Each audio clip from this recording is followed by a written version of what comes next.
Ką tik išgirsti viltingi Dievo žodžiai iš Evangelijos pagal Luko 11 skyrių 29-32 eilutė, kad žmonėms gausiai susirinkus ir reikalaujant, kad duotų ženklą, viešpats patenkina netgi mūsų tokį žmogiškai vaikišką poreikį, mūsų smalsumą.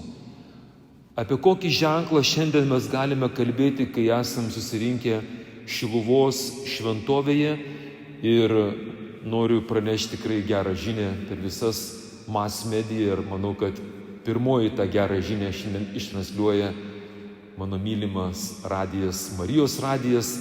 Tai, kad 1917 metais spalio 13 dieną panašiu laiku Dievas duoda ženklą per savo motiną. Taip kaip sako Jėzus, nebus žmonijai daugiau duota kito ženklo, kaip tik tai žmogaus sūnaus ženklas. Ir kaip sako Jėzus, ir tas ženklas, kurį Dievas panorės palikti mums. Ir jisai panorėjo.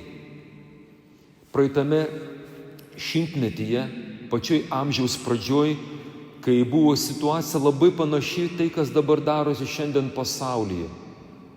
Lietuvos kaiminystėje, tiesiog netgi pačioje Lietuvoje vyko pirmas pasaulinis karas. Čia mindžioja mūsų šventą žemę įvairių tautų agresoriai. Įvairios tautos vienokiu ir kitokiu būdu greičiausiai suklaidintos, nepažinusios iš tiesų Evangelijos, negirdėjusios Dievo meilės žodžių. Gal net nieko nebuvo girdėję apie dangaus karalienę Jėzaus Kristaus mamą.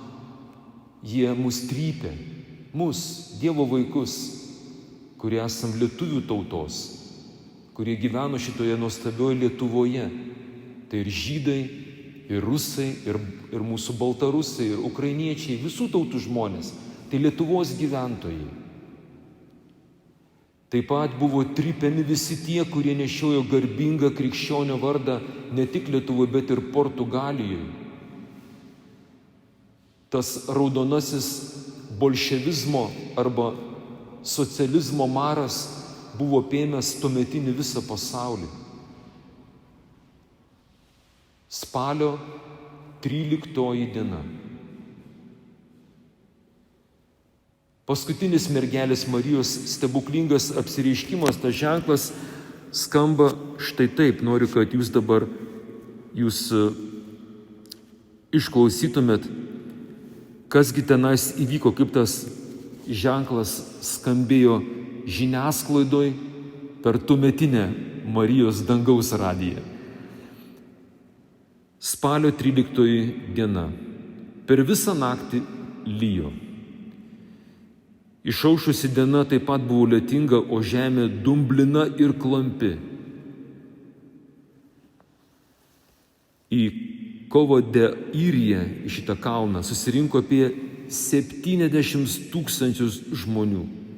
Net didieji Portugalijos laikraščiai atsiuntė savo korespondentus, o bedieviai iš anksto džiūgavo, kad pagaliau tai būsias apgavysčių galas ir smūgis bažnyčiai. Ir buvo jau bedžiūgauja, kai oficialus laikrodis rodė jau 12. Tačiau sukalbėjus rožinį, saulė esant zenite, Marija vėl atvyko, o apsireiškusiųjų vaikams kalbėjo: noriu, kad čia mano garbei būtų pastatyta koplyčia, noriu, kad tęstumėte rožinio maldą kiekvieną dieną. Karas tuoj pasibaigs ir kariai sugrįš į savo namus. Brangus Marijos radijo klausytojai, brangus Ukrainoje esantis mano broliai seseris, turim gerą žinią. Pakartosiu, kad niekam nebūtų jokių abejonių. Noriu, kad tęstumėte rožinio maldą kiekvieną dieną. Karas Ukrainoje tuoj pasibaigs. ir visi kariai sugrįžti savo namus. Taip pat visi, kurie padeda šiuo metu ukrainiečiams kovoti šią žiaurią išsilaisvinimo kovą. Pasirodžiusioji pasakė esanti rožinio Dievo motina. Ji taip pat priminė, jog žmonės turi taisyti savo gyvenimo būdą ir prašyti atleidimo už savo nuodėmes. Daugiau nebeįžeidinėti Dievo, nes jis jau ir taip per daug žeidžiamas. Tada visi trys vaikai pamatė, kaip mergelė Marija pakilo link rytų, išskleidė ir nukreipė plaštakas į tamsų dangų. Nustojo lyti lietus. Saulė matoma per tamsius debesis prašvietė juos ir buvo matoma kaip švelnus besisukantis sidabrinis diskas. Visi sužiūro į Saulę. Nuo tos akimirkos du skirtingi apreiškimai vyko.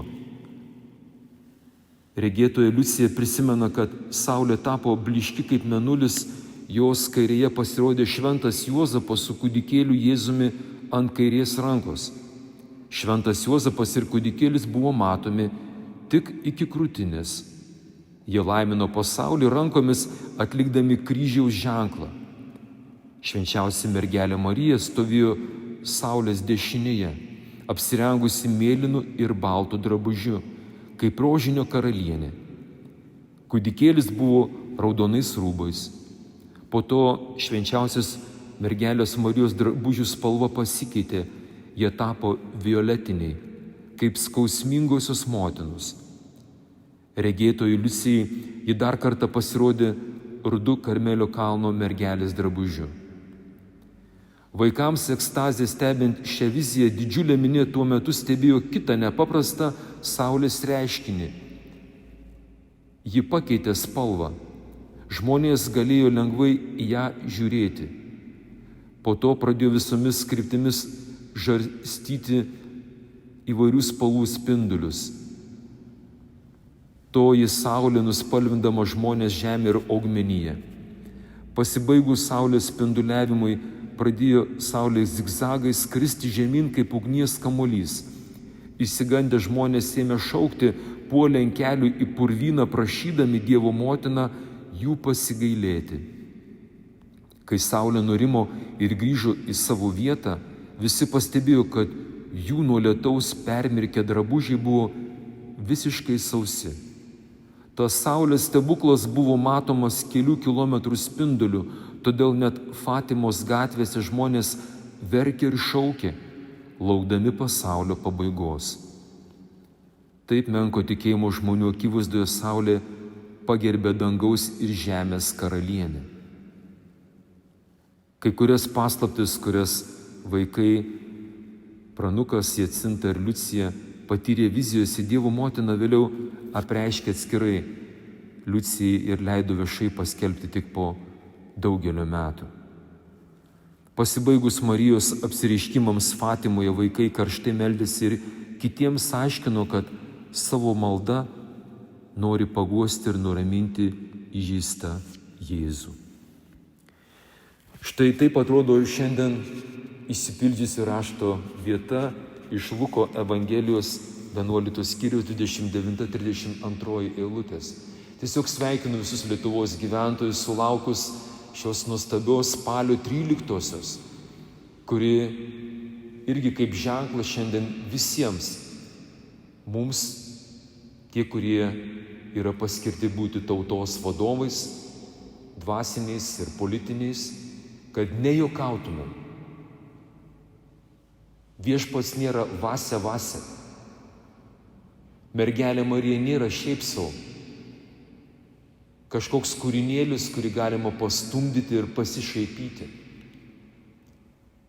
Ženklų bus danguje ir žemėje dar daugiau. Ir jau jie dabar vyksta. Ir jeigu nesiversim, galas mums.